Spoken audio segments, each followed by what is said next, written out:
We all know audience segmentation is extremely important for data, messaging, and other things. Today I'm gonna show you how to do that with video. Stay tuned. So video is an important tool. We all know that. Creative is an important tool. We know for ads, we know for warming cold prospects, we know for collecting data, better messaging, increasing conversions, dominating SEO. But nobody really talks about how video and creative can segment audiences, right? This is one of the biggest things that we use because it allows us to segment audiences and find out what they're into so we can start putting people in different buckets to tighten up our messaging and advertising. So how does that work, right? Well, it's gonna work on both organic and ad side, but what you wanna think about, what you wanna do is just start putting stuff out there. Right? This is a little video here, video here, video here, video here, content here, carousel here, reel here. Just put stuff out and find out what your followers are into. You can start segmenting. I got a bucket here, I got a bucket here, I got a bucket here, I got a bucket here. So it allows you to put different buckets, right, of people that love what you do and are attracted to you. I'm talking about your audience. And then start segmenting, people that love what we do but also love cats, and people that love what we do but also love dogs, and people that love what we do but also love sports, right? Like how many verticals can you spread your brand into, right? And you don't have to get off brand to do this stuff. If it makes sense to do it, then by all means do it. Don't stretch yourself to do it for the sake of a trend, but if it makes sense to do that, then go ahead and do that. Now, when I say that, I'm assuming you guys, first things first is build an audience. If you guys haven't built an audience yet, build the audience, then you can start segmenting with a video. If it's on organic. That's why video is so important. If you guys are trying to run advertising, you guys want to run ads, you guys are gearing up for a big go-to-market strategy, please build an organic video library first. Once you have that, then you can actually start having some data and actually see where people are hitting at and then start leaning into that. So your advertising becomes much more effective when you do that. Number two, it warms everybody up, right? When you bring cold traffic in there. So that's assuming you guys have an audience, right? You don't necessarily have to build a big audience, right? For you to do this, right? For you to kind of segment what your followers are into and what they're hitting with, what content is resonating, what content is getting engaged with, right? When you start mixing into different verticals. The second thing is attracting new audiences in those sectors. So not only do you have a test on the audience side that you already have, you attract new audiences when you start going to different sectors, right? I'm a health fanatic, right? I can go into different sectors. Me personally, I can go out and speak on health, and we can do documentary style stuff on gym work, and we can talk about business owners in the health space. How do you stay fit? How do you have a healthy mind so you can apply that to business, or you can further, increase your business or increase your goals, right? So I can talk to a business owner. I can have that sector, right? So you got to think about what it is that you do, right? When you have YouTube, when you have TikTok, when you have Facebook, when you have Instagram, when you have all these platforms that you can utilize in different demographics on each of those platforms, you can collect massive amounts of data by just having the right content strategy. And I don't mean follow trends. I never mean that. What I mean is, just hitting different verticals within your brand. Again, so with video, for us, video productions, we can do anything.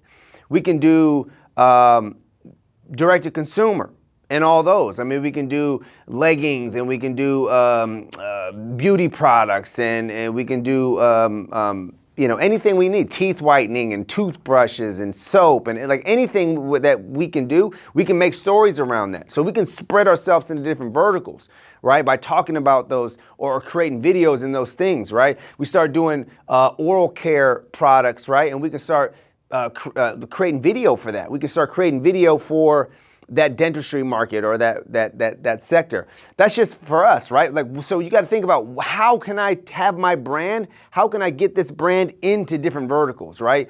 Like in the health space, in the technology space, right? In artificial development, any area where you're going at, you want to find out, how can I spread myself in there, right? It's the financial space. It's the real estate space, right? Like, how do I get into those spaces and assert my brand into those spaces as a form of content, right? Or as a form of a commercial, or as a form of attracting new people, right? So, like, having all this data, why am I bringing all this up? Like, why am I bringing up putting out content and putting your brand into different sectors? I'm talking about tightening the messaging, right? And this is very big with emails. I mean, you guys will spend $150,000 a year on an email person, and they send out emails and they segment audiences and they A/B test. It's the same thing with video and same thing with content.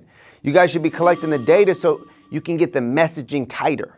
This is why email people do what they do. This is why you can do what you can do with video and creative, because you can get the messaging that much tighter and speak to individual people in these little lists that you create, right? Between your own audience, and then also attract new audience and thicken that brand awareness by starting to create content that actually asserts it, like gets into different sectors, right? So you can assert your product or service in different sectors, attract new audiences, and then start putting them in buckets so where you can speak to those specific people. Now think about that when it comes in terms of advertising, because this is what I really want to get into.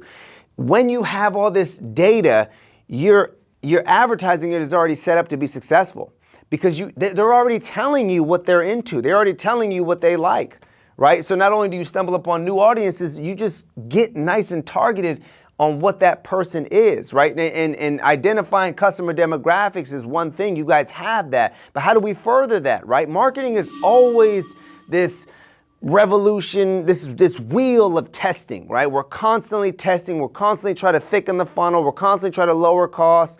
We're constantly doing those things so we can get more efficient as a marketing department. So when we have all these data points, this is how we can start to get nice and tight and nice and crafted with messaging. We start stumbling upon new audiences, new demographics that we never even know was there. Now think about, like I said, TikTok and Instagram and Facebook, and like all these different platforms have their own like audiences, right? Now if you're somewhere where, you know, you're a mature audience, but you start playing around on TikTok and you find out, you know what? There is an audience for that. I see so many TikTokers talk about politics nowadays. Why are these young kids talking about politics when in our generation nobody even talked about politics, period? It was a taboo subject, right? Now you got so much information on TikTok, and people are actually starting to talk about politics. I would never have guessed people would be interested in politics on TikTok. I would say that's the last subject that these guys would talk about. They are very into it. So when you put out organic content, you'll find out stuff about that. You'll find these little trends before they even happen. You won't have to rely on any other person or a webinar or some expert or guru. You already tested it because you put out content and you're constantly trying to test with new verticals, right? You're constantly trying to assert yourself into different spaces. So you start to find out information, you start to collect data. This is why Facebook gets so rich, because they have data. Right? So you want to have the data in here so you can actually make better decisions, tighten up the messaging, and start running advertising that is way more effective out the gate, and not have to spend a lot while we're testing and say, you know what, that demographic didn't like this messaging, or this messaging didn't really resonate. You already have the data here, so you already have a leg up on advertising. Now again, where you add steroids to this is on the advertising, right? So you're building audiences, you're finding out what your audiences needs, but on the advertising side, you are just adding fuel to the fire. So when we have something like this, when I talk about you have a leg up and already a foot in the door to success, you can start pouring gasoline on that fire ASAP, because you already start to have within the first 2 days, this is successful, bang it. You don't need to stretch it out to that 4, 5, 6, 7 day mark. You don't need to stretch it out and really see, okay, we really need to prove a concept here. We really need to prove that this ad works. I mean, it's working now, but we need to prove it. You don't need to do that when you already have so much data and you already have so much response from your audience, right? You already have so much messaging that's dialed in and segmented and tailored to each and every individual customer persona that you guys have. So again, I just want you guys to think about in this sense of building an audience, kind of segmenting the audience with creative. Now again, how do I assert myself in that sector? Well, the creative has to represent that. Right, the video has to represent that. If we're doing a video and we're trying to assert ourselves in the real estate department, us personally, we are going to show we're going to tell stories. We're storytellers here. So we're going to tell stories around real estate. How deep can I go in that, right? There's tons of real estate, multifamily real estate, single family real estate, office, commercial, industrial. There's so many little different verticals. Now you can start going off into different verticals with that, right? Maybe it's mortgage lending, mortgage brokers, loan consultants, lending, economics, right? All these different factors, right, that go into it, right? Title, deeds, all those different things. How do we tell stories around that, right? So we get exposure to all those people like loan consultants and realtors and brokerages, and we start to get exposure because that piece of content is related to that sector, right? Anything, if we go into the technology space, all the technology, right? Software development, hardware development, AI, artificial intelligence. How do we start telling stories around those? As the storytellers for us, we can start intertwining in that space and get connected to who we need to get connected to over there, right? All these SaaS companies and different technology companies that still need communication and need video and do all that. So again, how do we assert, I'm talking about our brand. This is your brand. How do we assert your brand into those different spaces and start attracting these different people? So again, I hope this helps. If you need some help, 415-888-9658. Till next time.